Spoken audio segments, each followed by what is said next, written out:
দিচ্ছি ডিমের আমলেট করে ঝোল। সোমবারে দিয়ে দিলাম গোটা গরম মশলা,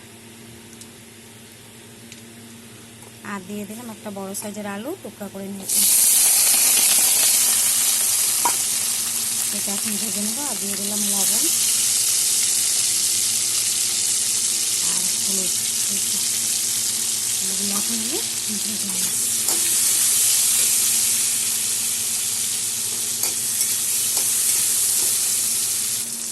আলু আমার ভাজা হয়ে গেছে। এখন দিয়ে দেবো মশলা। 8টা কাঁচা লঙ্কা আছে, একটা বড় সাইজের টমেটো, 1 ইঞ্চি পরিমাণ আদা, আর 5-6 কোয়া রসুন, সব একসাথে পেস্ট করে। আর দিয়ে দিলাম 1 চামচ ঝাল লঙ্কার গুঁড়ো, 1 চামচ লবণ, 2 চামচ হলুদ, আর অল্প মিষ্টি।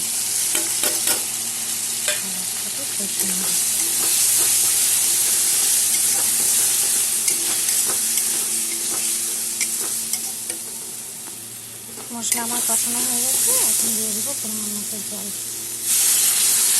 দিয়ে দিলাম জল। জলটা ফুটে উঠলে ডিমের মামলেটগুলো করে দেবো।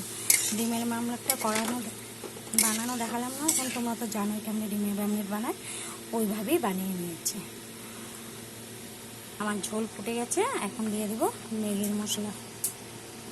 দিয়ে দিলাম ম্যাগির মশলা, টেস্টের জন্য, খেতে খুব ভালো হয়।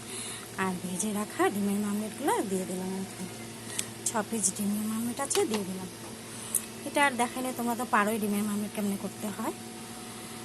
তো আমার ডিমের মামলেট করে ঝোল আমার হয়ে গেছে। লাইক, কমেন্ট, শেয়ার করবে আর সাবস্ক্রাইব করে পাশে থাকবে। Thank you.